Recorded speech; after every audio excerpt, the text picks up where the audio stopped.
Chapter 16. Inis na inis akong napatingin sa labas ng binatana ng sasakyan. Wala nang saysay para makiusap sa kanya.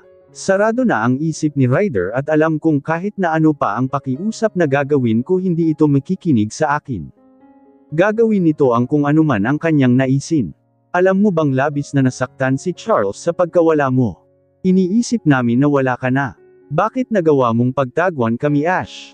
Bakit nagawa mong papaniwalan kaming matagal ka ng patay? Wika nito. Malakas akong napabuntong hininga. Ang akala ko mananahimik na ito. Pero may sasabihin pa rin pala. Kung tutuusin wala naman aktong kinalaman tungkol sa bagay na iyon. Ilang taon akong comatose at nang nagising ako tsaka unti-unting pinaliwanag sa akin ni Lorenzo ang sitwasyon ko. Ang tungkol sa pagdala nila sa akin sa Germany para magamot. Ang nangyaring aksidente na siyang naging dahilan para mapaniwala niya si Ryder na matagal na akong patay. Naniniwala si Lorenzo na alam ni Ryder ang tungkol sa pagpapainom ng maling gamot sa akin ni Natalia. Baka lalo akong mapahamak kapag manatili ako sa kalinga nila. Alam mo na siguro ang sagot sa tanong mo, Ryder. Kung nanatili ba ako sa piling mo, sa palagay mo gagaling ba ako sa sakit ko?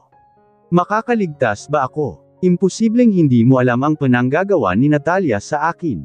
Pilit akong nakikipaglaban sa sakit ko pero unti-unti niya pala akong pinapatay, sagot ko dito. Gusto kong maiyak sa harap niya ngayon habang naaalala ang nakaraan. Kaya lang gusto kong ipakita sa kanya na wala na ang dating Ashley na kilala niya. Hindi niya na ako mabibilog pa. I'm sorry kung hindi kita naalagaan. Kung hindi kita naprotektahan noon. Maniwala ka man sa akin o hindi, labis kong pinagsisihan ang lahat.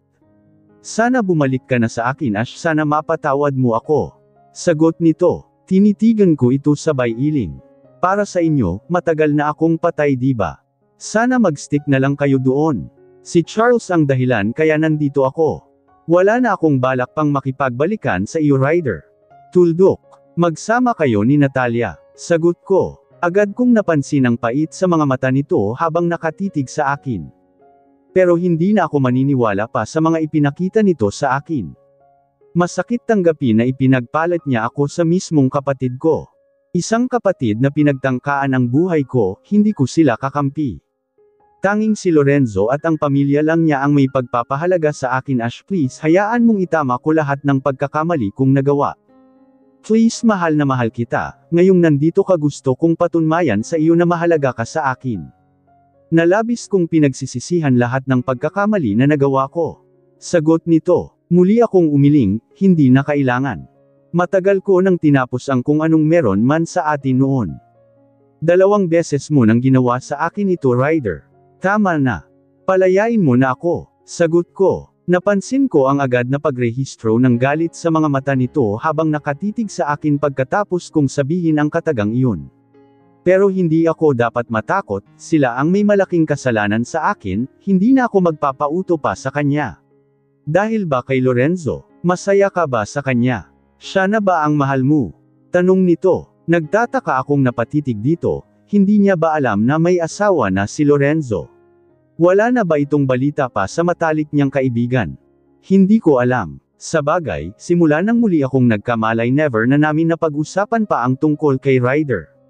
Basta ang alam ko sa bahay pa rin nila nakatira ang traidor kong kapatid. Hanggang doon lang ang nalalaman ko at wala nang iba. Iniiwasan na din namin na maging topic pa ang tungkol kay Ryder. Paulit-ulit akong nasasaktan kung patuloy namin silang pag-uusapan. Hanggat maaari ayaw ko nang maalala pa ang mga kahayupan na ginawa nila sa akin. Ang pagtatasil nilang dalawa ni Natalia habang nakarete ako sa higaan. Labas siya sa usapang ito. Huwag mong isisisi sa kanya ang mga nangyari sa atin ngayon dahil wala siyang ibang ginawa kundi protektahan ako. Siya ang naging dahilan kung bakit buhay pa rin ako ngayon. Sagot ko, traidor siya, inilayo kanya sa akin, Ash. Sabihin mo sa kanya na huwag siyang magpakita sa akin kundi papatayin ko siya. Sagot nito, napatitig ako sa seryoso niyang mukha. Sa hindi malamang dahilan bigla akong kinabahan. Hindi ako papayag na gagawan niya ng masama si Lorenzo. Hindi na siya iba sa akin, maraming beses niya akong iniligtas sa kamay ng lalaking ito. Hindi kayang bayaran ng simpleng, thank you, lahat ng kabutihan na ginawa niya sa akin. Baliw ka na nga, pati ang taong walang ibang ginawa kundi ang protektabhan ako, naisipan mong gawan ng masama, sagot ko. Napatiimbagang ito at matalim na tumitig sa akin. Nakipagtitigan naman ako sa kanya. Wala na akong pakialam sa iyo, Ryder. Hindi mo pwedeng saktan ng kahit sa sino sa pamilya ni Lorenzo. Hindi ako pupega. Kung nabilog mo man ang ulo ko noon, iba na ngayon, natuto na ako at para sa akin isa kang salot na sumire sa buhay ko, kayong dalawa ni Natalia. Diretsahan kong wika. Wala na akong pakialam pa sa naramdaman niya. Ibinaling ko ang pasan sa dinadaanan namin, ayaw ko na siyang tingnan pa. Ayaw ko nang makita pa ang reaksyon ng kanyang mukha. Nakahinga ako ng maluwang nang mapansin ko na ang daan patungo sa kanilang bahay ang aming tinatahak. Kahit papaano biglang gumaan ang aking kalooban. Alam kong hindi ako magagawa ng masama ni Ryder kung sa mismong bahay nila ako dadalhin. Nandoon si Lola Agatha at Charles. Alam kong hindi nila ako pababayaan. Mabilis kaming nakarating sa kanilang bahay. Pagpasok ng sasakyan sa loob ng gate ay parang ayaw ko nang bumaba. Natatakot ako sa magiging reaksyon ni Charles kapag makita ako. Alam kong malaki ang pagkukulang ko sa kanya bilang ina niya. Sana hindi siya galit sa akin, sana ang maging reaksyon niya ay katulad noong nagkita kami sa hospital. Ang gusto ko ngayon ay may akap siya at mahagkan. Bawiin ang mga taon na matagal akong noalay sa kanya. 8 taon din kaming hindi nagkita. Alam kong marami akong dapat malaman sa kanya. Alam kong maraming nangyari sa buhay niya na dapat kong alamin. Pangako, babawi ako sa kanya sa kahit na anong paraan. Bumaba ka na. Alam kong gusto ka nang makita nila Lola at Charles, wika nito. Nakabukas na ang pintuan ng kotse sa gawi ko. Blanko ang ekspresyon sa mukha nito kaya hindi ko maiwasan na makaramdam ng aba. Salamat Maisie kung sagot at agad nang bumaba ng kotse. Akamang hahawakan ako nito para alalayan pero pumiksi ako. Narinig ko na lang ang marahan nitong pagbuntong hininga. Wala na akong pakialam pa sa nararamdaman niya. Nandito ako sa bahay na ito para kay Charles at kay Lola Agatha. Gusto kong makita si Charles. Nasa kwarto ba siya? Tanong ko. Ilang saglit na tumitig sa akin at dahan-dahan na tumango. Sasamahan kita sa kanya, sagot nito. Saglit akong nag-isip tsaka umiling. Huwag kang mag-alala. Aalis agad ako pagkatapos kong makausap si Charles. Wala akong balak magtagal sa bahay na ito, wika ko at inilibot ang tingin sa paligid. Malungkot akong napangiti. Ang bahay na ito ang naging saksi ng paghihirap ko. Dito ko rin naranasan ang lumigaya. Maraming alaala akong naiwan na masakit na alaala sa bahay na ito na ayaw ko nang balikan pa kahit kailan hindi ko na narinig pa ang pagsagot ni Ryder. Bagkus nagpatiuna na itong naglakad papasok sa loob ng bahay. Tahimik naman akong napasunod dito habang iginagala ang tingin sa paligid. Kahit gabi na maliwanag pa rin ang buong paligid dahil sa nagkalat ng mga ilaw. Pakiramdam ko biglang nanikip ang dibdib ko sa mga nakita. Akala ko noon ito na ang magiging tahanan ko sa mahabang panahon. Pero nagkamali ako. Isang malaking pagkakamali ang lahat na dapat huwag nang balikan pa kahit kailan. Paakyat na kami ng hagdan nang mapansin ko ang pababa na si Natalia. Napansin ko ang panlalaki ng ermata nito habang direkta na nakatitig sa akin. Masamang tingin ang pinukol ko dito. Tama nga ang narinig ko, dito pa rin siya nakatira. Tuluyan na nga siyang binahay ni Ryder. Ate, narinig kong sambit nito. Bakas ang pagkagulat sa tono ng boses nito. Tumabi ka. Padaanin mo si Ashley, narinig kong angle ni Ryder dito. Napataas ang aking kilay sa narinig. Palabas lang ba ang lahat? Ang galit sa tinig na boses ni Ryder habang sinasabi ang katagang iyon kay Natalia. Ate ikaw nga, buhay ka. Muling wika ni Natalia. Hindi ko ito pinansin at patuloy lang ang paghakbang ko hanggang sa mapatapat na ako sa kanya. Tinitigan ko ito sa mukha at agad kong napansin na nag-iba na ang hitsura nito. Nag-matured ito at parang tumanda. Sabagay, normal lang siguro yun dahil 8 taon kan mang hindi nagkita. Nagbabago ang hitsura ng tao sa paglipas ng taon. Niluko mo kami. Hindi ka papatay. Wika nito nang makalagpas ako sa kanya. Natigilan ako. Kung alam niya lang kanina ko pa siya gustong saktan. Makabawi man lang sa lahat ng mga kasalanan na nagawa niya sa akin. Walang hiya siya. Siya ang itinuring kong pinakamalapit na tao na paprotekta sa akin noon pero nagawa niya akong lokohin.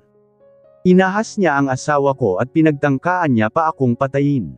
Namalayan ko na lang na nandito na kami sa tapat ng kwarto ni Charles at napansin ko na dahan-dahan ng kinakatok ni Ryder ang pintuan ng kwarto nito.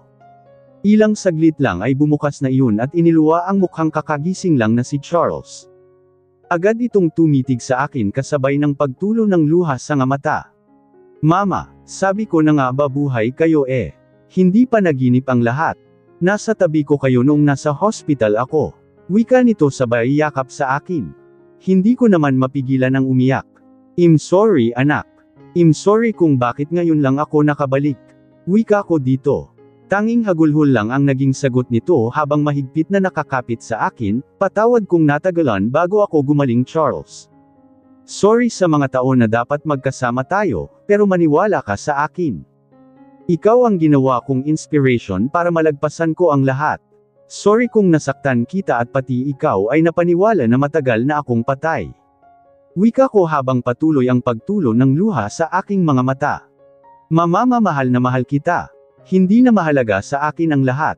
Ang importante, nandito ka nun pa man, hindi ako naniniwala na patay ka na.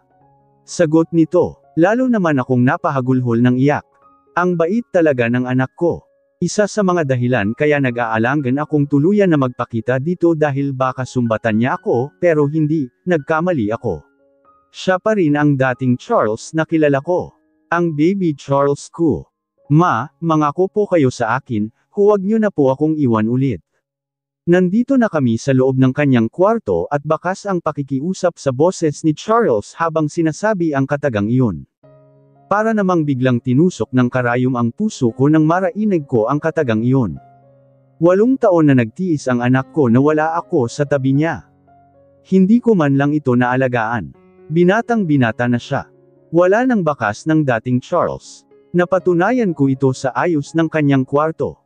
Isa pa mas matangkad na siya sa akin ngayon. Ang bilis talaga lumipas ng panahon. Hindi ko man lang ito naalagaan noong mga panahon na kailangan niya ako. Pakiramdam ko isa akong walang kwentang ina dahil matagal na panahon akong hindi nagpakita sa kanya. Promise, ngayong nandito na ako, hindi ko nahahayaan pa na muli kang mawalay sa akin anak. Pupunan ko ang mga panahon na nawala ako Saturday tabi mo. Sagot ko kasabay ang pagtulo ng luha sa aking mga mata.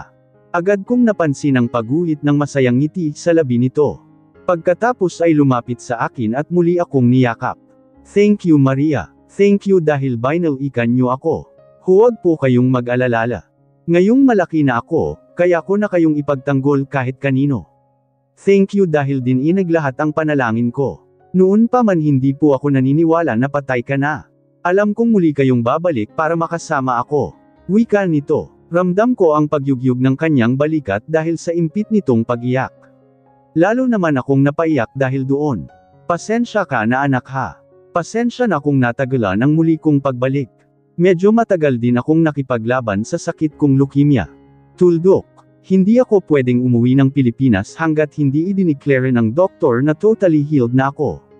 Sagot ko. Agad naman itong tumango. Wala na akong pakialam sa mga panahon na wala Kevo sa tabi ko Maria. Ang importante ay ang ngayon magkasama na tayo ulit at hindi mo na ako iiwan pa kahit kailan. Sagot nito. Agad akong napangiti pagkatapos ay kumalas na ako sa pagkakayakap dito. Mataman ko itong tinitigan sa mukha. Of course, ngayong nandito na ako hindi ko nahahayaan pa na magkahiwalay ulit tayo anak. Teka, kumusta ka nga pala dito? Inaalagaan ka ba nila ng maayos? Tanong ko. Agad kong napansin ang pagseryoso ng mukha nito bago naglakad ng ilang hakbang palayo sa akin. Ayos naman Maria, binibigay naman nila lahat ng kailangan ko. Kaya lang hanggang ngayon, hindi ko pa rin matanggap na nakikita ang Natalia na iyan dito sa bahay. Ayaw ko sa kanya, siya ang dahilan kung bakit nagkagulo ang pamilya natin. Seryoso nitong sagot. Agad akong natigilan. Muling bumalik ang sakit ng kalooban ko dahil sa sinabing iyon ni Charles. Muling sumagi sa isip ko ang lahat ng mga nangyari bago ako na-accident, bakit naman? Inaalagaan ka naman ni Tita Natalia mo diba? Sagot ko. Pinilit kong pasiglahin ang boses ko kahit na sa kaloob-looban ng puso ko nasasaktan ako. Lalong sumeryoso ang mukha nito at humarap sa akin. Kita ko ang galit sa kanyang mga mata bago nagsalita.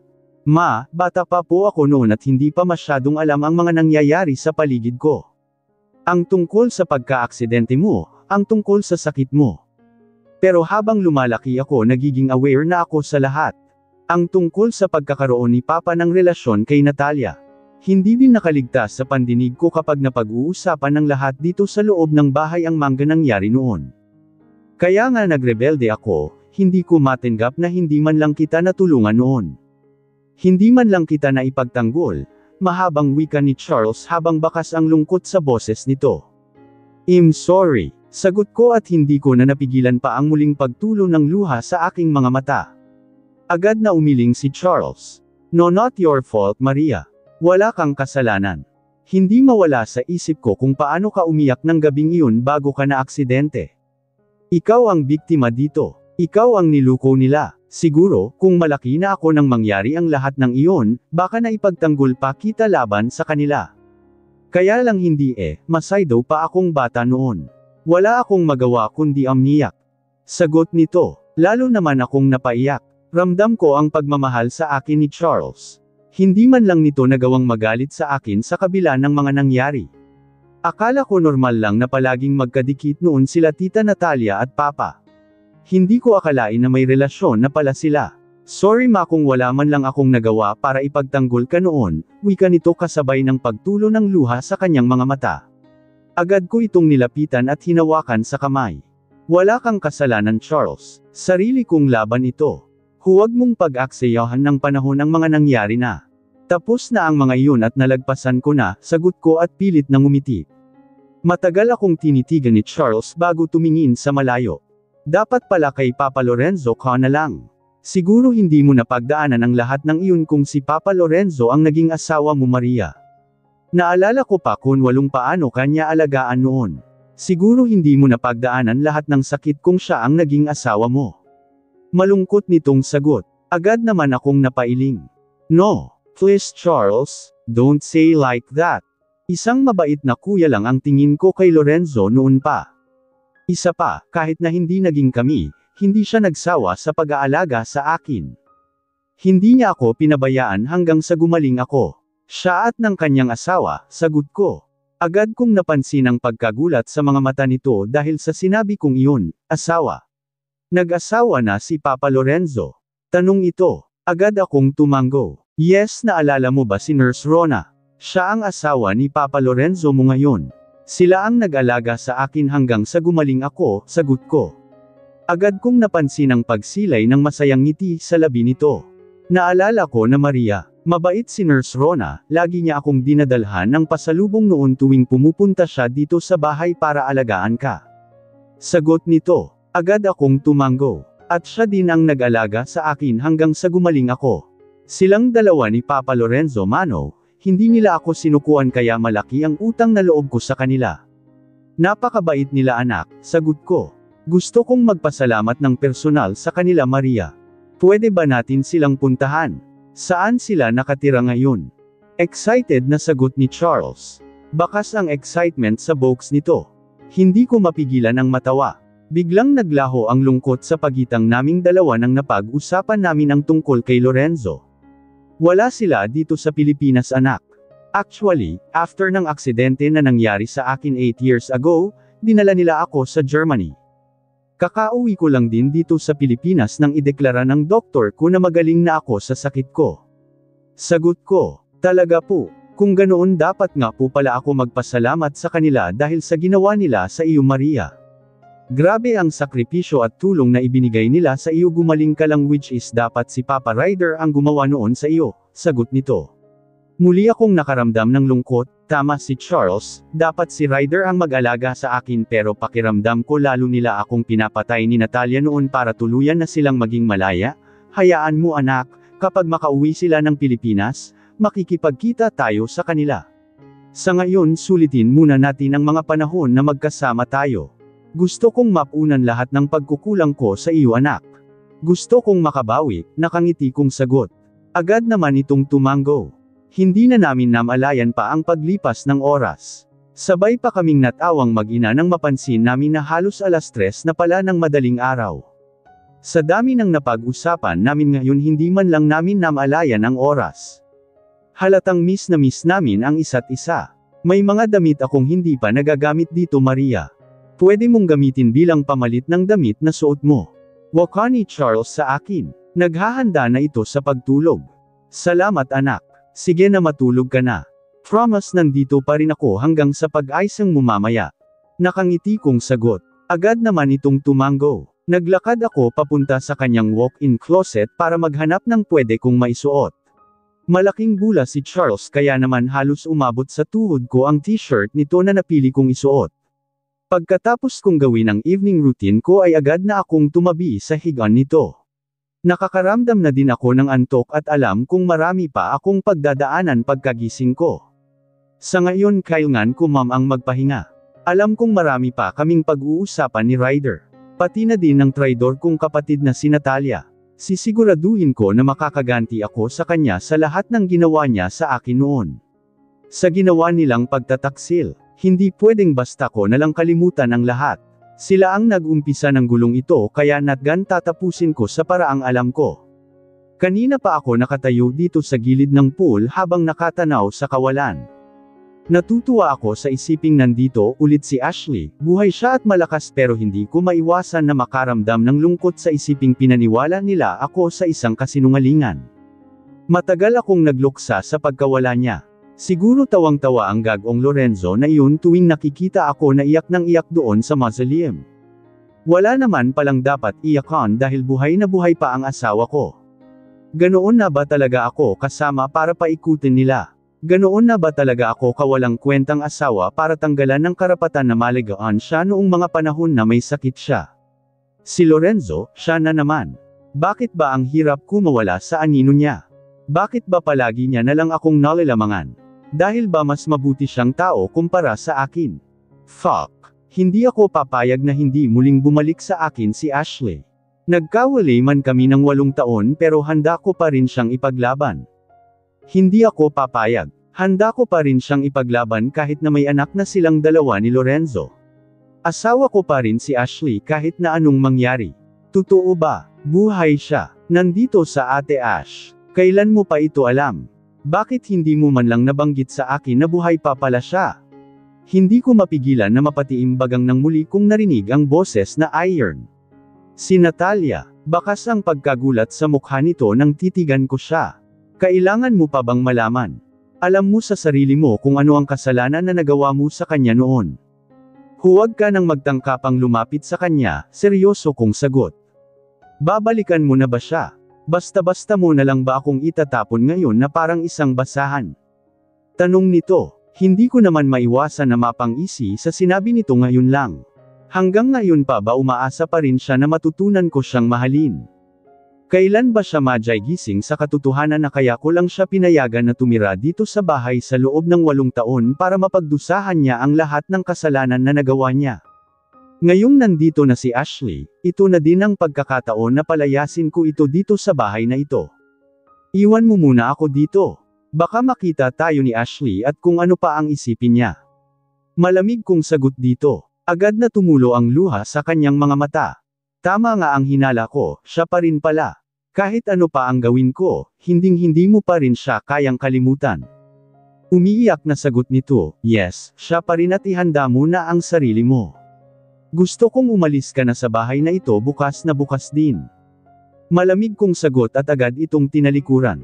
Hindi ko na hinintay pa ang sagot nito. Akmang hahabol pa ito sa akin pero tinitigan ko na ng masama. Ayaw ko nang makinig pa sa mga pakiusap nito. Ngayong nandito na si Ashley, wala nang lugar sa bahay na ito si Natalia. Mabilis akong umakyat ng hagdan. Pupuntahan ko ang mag-ina ko sa kwarto ni Charles. Akamang kakatok ako nang matigilan ako. Madaling araw na at baka tulog na silang dalawa. Dahan-dahan kong binuksan ang pintuan ng kwarto. Agad na sumalubong sa akin ang malamlam liwanag ng kwarto ni Charles. Agad na mga mata ko sa kama at nakita ko na payapa nang natutulog ang mag-ina ko. Hindi ko mapigilan ang pagtulo ng luha sa aking mga mata. Kung alam lang ni Ashley kung gaano ko siya na-miss. Kung gaano ako kasaya sa kaalamang buhay pa siya. Pakiramdam ko agad na napawi ang sama ng loob na nararamdaman ko sa loob ng 8 taon nang makita ko siya kanina. Bigla akong nagkaroon ng pag-asa sa buhay. Sana lang mapatawad niya ako sa lalong madaling panahon. Hindi ko na kaya pang mawalay siya ng matagal sa akin. Susuyuan ko siya at gagawin ko ang lahat bumalik lang siya ulit sa akin. Pipilitin kong muling ibalik namin ang kung anong meron kami noong mga panahon na wala pa kaming anak. Mahal na mahal kita. Pangako, iingatan kita sa abot ng aking makakaya, Ash. Mahina kong wika. Hindi ko na napigilan pa na damhin ang pisngi nito. Kinabahan pa ako dahil saglit itong gumalaw at bumalik din sa mahimbing niyang pagtulog sa totoo lang. Gustong gusto ko siyang halikan ngayon. Gusto ko siyang maangkin muli. Gusto kong maramdaman ang init ng kanyang katawan. Pero hindi ako dapat magmadali. Darating din ang time na iyon sa aming dalawa. Mapapatawad niya din ako pagdating ng araw. Tuluyan man siyang naaga sa akin ni Lorenzo noon pero hindi pa huli ang lahat. Ako ang asawa kaya nasa akin ang lahat ng karapatan. Hihintayin ko kung kailan muli magpapakita si Lorenzo at magtotos kani. Muli kong tinitigan ang magandang mukha ni Ashley. Napakaswerte ko sa kanya. Kaya lang sinayang ko ang lahat ay. Kung maibabalik ko lang sana ang panahon. Umiwas sana ako sa tukso. Hindi sana nasayang ang ilang taon na noalay siya sa akin. I am sorry, Ash. Sana pumayag ka na kahit may akap man lang kita. Mahina kong bulong dito. Pinalis ko ang luha sa aking mga mata at naglakad. Laglag ang balikat na lumabas ako ng kwarto ni Charles. Napakalapit ni Ashley sa akin pero ang hirap nitong abutin. Kinaumagahan. Nagising ako sa malakas na sigaw na nagmula sa labas ng kwarto ko. Agad akong napabangon at lumabas ng kwarto para lang tumampad sa mga mata ko ang umiiyak na si Natalia. Nakasalampak ito sa sahig habang umiiyak sumatalang nakatayo si Ashley sa harap niya nakita ang galit sa mga mata. Ryder, sinaktan niya ako. Nagsorry lang naman ako sa kanya eh. Gusto ko nang maayos pa ang lahat ng kung anong gulo na nangyari noon pero ang hirap niyang kausapin, agad na sumbong sa akin ni Natalia. Agad naman akong napatitig kay Ashley na noon ay galit nang nakatinayin sa akin. Sige, huwag ka nang mahiya pa. Ipagtanggol mo ang traidor kong kapatid Ryder. Ipagtanggol mo ang kabit mo. Total naman pinagkaisahan niyo ako noon di ba? Galit na wika nito. Agad kong naikuyom ang aking kamao. Natalia, go back to your room. Sino ba ang nagbigay sa iyo ng permiso na lumapit kay Ashley? Hindi ba't pinagsabihan na kita kagabi? Seryoso kong wika kay Natalia. Agad itang natigilan. Seryosong tumitig sa akin kasabay ng pagtulo ng luha sa mga mata. Ryder, wala ka man bang naramdaman na kahit kaunting galit sa kanya? Niluko niya tayo. Pinaniwala niya ang lahat sa isang malaking kasinungalingan. Buhay siya. Hanggang ngayon pa din ba siya pa rin ang kakampihan mo? Agad na sagot ni Natalia. Natigilan ako. Agad kong napansin ang pagngisi ni Ashley. Bakit? Kung sakali bang natuluyan ako magiging masaya ka. Hindi pa ba sapat ang ginawa mong pagtraidor sa akin noon para magpakita ka sa akin na parang wala kang ginagawang kasalanan? Ang kapal ng mukha mo. Para salbihin ko sa iyo, hindi ako nagbalik para sa inyo. Malaya kayong magsama hanggat gusto nyo. Nandito ako dahil kay Charles at wala nang iba pa. Kaya huwag na huwag kang lalapit-lapit sa akin na parang wala kang malaking kasalanan na ginawa sa akin. Naiintindihan nyo ba iyon? Malakas na wika ni Ashley at mabilis na naglakad pabalik ng kwarto ni Charles. Naiwan naman kaming dalawa ni Natalia. Matalim ko itong tinitigan. Kung hindi sana ito umeksena ngayong umaga, hindi sana magkakaroon ng maagang kaguluhan dito sa bahay. Tiyak na mas lalo lang akong mahihirapan na kausapin si Ashley. Magabalot ka na. Umalis ka na sa bahay na ito, seryoso kong wika. Natigilan ito, hilam ng luha ang kanyang mga mata. Ryder, mahal kita. Tiniis ko ang lahat ng pagpapahirap mo sa akin sa pag-akala ko na matutunan mo rin akong mahalin. Ako ang nasa tabi mo habang wala si ate. Bakit ba napakatigas ng puso mo? Umiiyak na wika ni Natalia. Pues hindi kita mahal. At kahit kailan hindi kita kayang mahalin. Galit na sagot ko. Agad kong napansin ang biglang panlilisik ng kanyang mga mata. Tumayo ito at galit akong tinitigan. Hindi mo ako pwedeng ipagtabuhayan. Ipaglalaban ko ang karapatan ko. Maraming taon ang nasayang dahil sa pag-aakala ko na matatanggap mo din ako. Umiiyak na wika nito sabay hawak sa aking kamay. Kaagad ko itong tinabig. Umalis ka na. Ayaw ko nang makita pa ang pagmumukha mo Natalia, galit kong sagot. Kaagad itong umiling. Ryder, alam mong matagal na akong itinakwil ng pamilya ko. Wala na akong mapuntahan pa. Maawa ka sa akin, huwag mo naman itong gawin. Ikaw na lang ang meron ako. Hindi na iayo okay ni Ate Ashley at hanggang langit ang pagkamuhi niya sa atin. Tayong dalawa lang ang nagkakampi dito kaya maawa ka. Huwag M0 nam sana itong gawin sa akin, nakikiusap nitong wika. Napailing ako at agad na itong tinalikuran. Pababa na ako ng hagdan nang napansin ko na bumukas ang pintuan ng kwarto ni Lola Agatha. Napabilang ang tingin ko at agad kong nakita na dahan-dahan itong lumabas doon. Bakas naglabis na pagtataka sa mukha nito. Ano bang kaguluhan ito? Bakit ang aga-aga nag-iingat na kayo? Agad na tanong nito. Sabagay, hindi pa pala nito alam na nandito sa bahay na ito sa Ashley. Tulog na ito nang dumating kami kagabi. Lagusto ni Ryder na paalisan ako dito sa bahay. Hindi po pwede, wala na akong ibang mapuntahan pa. Maawa kayo la, huwag po kayong pumayag, nagmamakaawa na wika ni Natalia. Halatang naghahanap ito ng kakampi.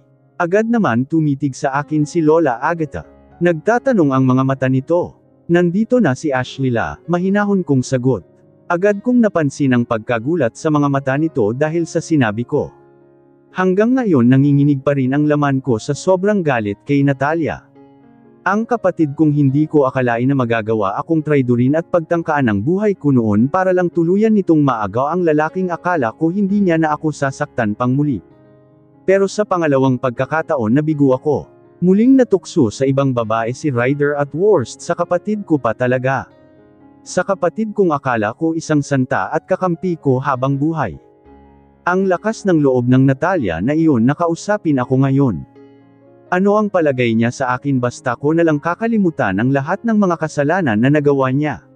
Ganoon na lang ba kadali sa kanya na kausapin ako na parang walang nangyari at questionin kung bakit pa ako bumalik? Naipikit ko ang aking mga mata at muling naalala ang napag-usapan namin kanina ni Natalia. Inagising ako na wala na sa tabi ko si Charles. Siguro lumabas ito ng kwarto dahil nang tingnan ko ang banyo ay wala ito. Wala akong choice kundi magayos ng sarili at lumabas ng kwarto. Balak kong puntahan si Lola Agatha sa kwarto niya dahil wala akong balak magtagal dito sa bahay na ito. Aalis na din ako kaagad dahil alam kong hinahanap na ako ni Micaela. Ilang missed calls na kasi ang nakita ko sa cellphone ko na galing kina Tita Susan at Tito Arnolfo. May mga messages na din sila sa akin na nagwawala na daw si Micaela na siyang labis kong ikinabahala. Wala akong choice kundi muling isuot ang damit na hinubad ko kagabi. Hindi ako sigurado kung may mga damit pa ako sa kwarto namin ni Ryder noon at wala na din akong balak na alamin pa. Wala na din akong balak pang suotan ang mga iyon. Malay ko naman, baka ginagamit na ang mga iyon ni Natalia. Ayaw kong mahawa sa kakatihan niya. Kahit kapatid ko siya, hinding-hindi ko mapapatawad ang ginawa niya sa akin noon. Pagkalabas ko ng kwarto ay hindi ko akalain na ang mukha ni Natalia ang una kong masilayan. Halatang hinihintay talaga nito ang paglabas ko kaya naman hindi ko maiwasan na mapataas ang aking kilay. May kailangan ka? Seryoso kong tanong. Totoo nga. Buhay ka? Sagot nito. Kita ko ang pagiging seryoso nito. Matiim ko itong tinitigan at hindi ko maiwasan na makaramdam ng lungkot at galit. Lungkot, dahil wala na ang dating Natalia. Ang malambing at mabait kong kapatid. Parang ibang tao na siya ngayon at mukhang hindi ko na siya kilala. Ano ngayon kung buhay ako? Natatakot ka ba na baka palayasin ka dito sa bahay? Na baka iiwan ka ulit ni Ryder? Nakangisi kong tanong dito. Agad kong nakita ang galit sa kanyang mga mata bago sumagot. Bakit ka pa nagbalik? Ano ang dahilan mo? Bakit hindi ka pa natuluyan? Alam mo ba kung ano ang nangyari sa akin habang wala ka?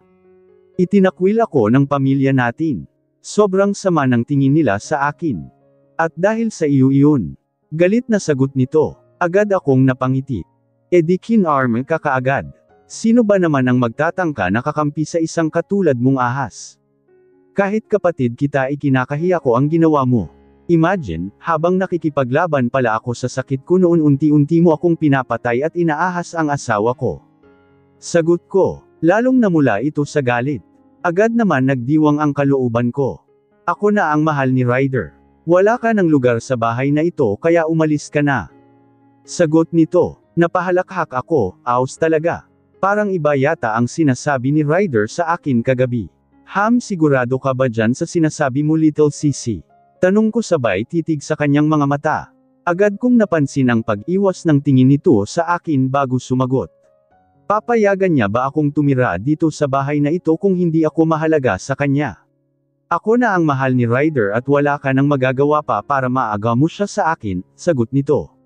Desperadang kabit. Nang uuyam kong sagot. Agad itong lumapit sa akin at akmang sasampalin ako nito nang hawakan ko ang kanyang braso.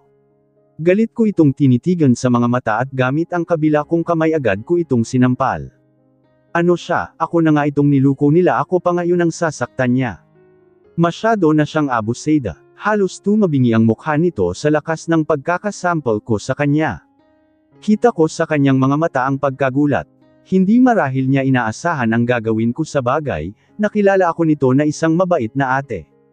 Kahit isang kurot wala itong natikman sa akin noon.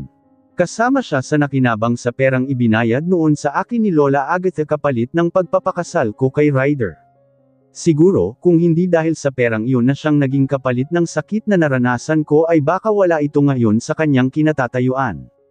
Kaya wala siyang karapatan na saktan ako dahil ako ang gumawa ng paraan para mabuhay ito ng masagana noon sa probensya namin. Iyon nga lang, wala itong utang na loob. Nagawa nitong traidorin ako at sirain ang pamilya ko. Pero ayos lang, nakikita ko naman na kinakarma na ito ngayon. Katunayan lang dito na mukhang mas matanda pa itong tingnan ng di hamak kaysa sa akin ngayon. Walang hiya ka. Wala kang karapatan na sampilan ako.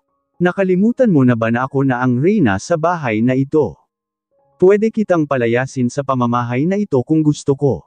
Galit na sigaw nito. Muli akong tumawa. Seryosong tinitigan. Oo edi gawin mo. Palayasin mo ako ngayon din. Ipakaladkad mo ako sa mga gwardiya kung gusto mo. Gusto ko din masaksihan kung talagang iginagalang ka sa bahay na ito. Gusto kong makita ang pagiging superior mo Natalia. Nang uuyam kong sagot. Agad itong namutla, lalong nagdiwang ang kalooban ko. Hindi mo kaya hindi ba? Dahil isa kang tau-tauhan sa bahay na ito. Wala kang boses dahil isa kang kabit. Natatawa kong wika. Akmang susugurin ulit ako nito nang agad ko itong itinulak. Bumangsak ito sa sahig at kita ko na nasaktan ito. Sakto naman na pareho naming napansin ang paglabas ni Ryder sa kwarto nito. Agad na nagngangawa ang bruha at ako pa ang itinuturo nito na masama. Sa bagay, inaasahan ko na ang tungkol sa bagay na iyon at handa na akong tanggapin ang lahat kung ito man ang kakampihan ni Ryder. Hindi ko na pinakinggan pa ang ibang mga kadremahan nito at agad na akong nag-walk out at bumalik sa kwarto ni Charles. Siguro dito ko na lang hihintayin ang anak ko para magpaalam na uuwi muna ako sa bahay nila Lorenzo. At least sa bahay na iyon, mahahanap ko ang tunay na katahimikan. Hindi katulad dito na alam kong kahit kailan hindi ako magkakaroon ng peace of mind. Halos 5 minuto din akong nakatunganga at walang ibang ginagawa sa kwarto ni Charles nang marinig ko ang marahan na pagkatok sa pintuan. Noong una nag-aalangan pa akong pagbuksan ito pero nang marinig ko ang boses ni Lola Agatha ay agad akong napatayo. Aaminin ko na namiss ko ito ng todo. Kahit nagaano pa kasama ang naranasan ko dito sa bahay na ito hindi may kakailan na tanging si Lola Agatha lang ang naging kakampi ko at naging totoo sa akin. Nagmamdali ko itong pinagbuksan ng pintuan. Agad na tumampad sa paningin ko ang mangiyak-iyak nitong hitsura. Agad naman akong naluha at napayakap dito. Ashley, ikaw nga. Salamat sa Diyos at nandito ka. Agad na wika nito. Halatang umiiyak dahil sa kanyang boses. Lalo akong naluha. Sorry po. Agad kong sagot. Naramdaman ko naman ang paghagod nito sa likod ko. Pagkatapos kumalas ito sa pagkakayakap sa akin at mataman akong tinitigan. It's okay, iha. Wala kang kasalanan. Sagot nito pagkatapos pinunasan nito ang luha sa aking mga mata. Lalo naman akong napaiyak. Salamat po dahil mula noon hanggang ngayon, sobrang bait niyo pa rin sa akin. Patawad po kung ngayon lang ulit ako nagpakita, umiiyak kong wika. Agad na gumuhit ang malamlam ng ngiti sa labi nito. Tinitigan ako sa mga mata bago sumagot. Ayos lang, naiintindihan kita. Patawad sa mga nangyari noon, Ash. Dahil sa kagustuhan kong muling maging kayo ni Ryder, ikaw ang nagdusa. Sagot nito. Agad akong umiling, hindi po. Wala kayong kasalanan. Kagustuhan ko din ang lahat. Kahit na hindi niyo ako pilitin noon, babalik at babalik pa din naman ako kay Ryder noon dahil kay Charles. Gusto kong mabigyan ng buong pamilya ang anak ko. Pero muli akong nabigo, hindi pala talaga kami para sa isa't isa ng apo mula, sagot ko kasabay ng muling pagpatak ng luha sa aking mga mata. Lalo ko namang napansin ang paglamlam ng mga mata nito. Alam kong labis din itong nasaktan sa mga nangyari. Pero wala mahirap nang makalimutan ang lahat. Masyado na akong nasaktan. Hindi ko na kaya magtiwala muli.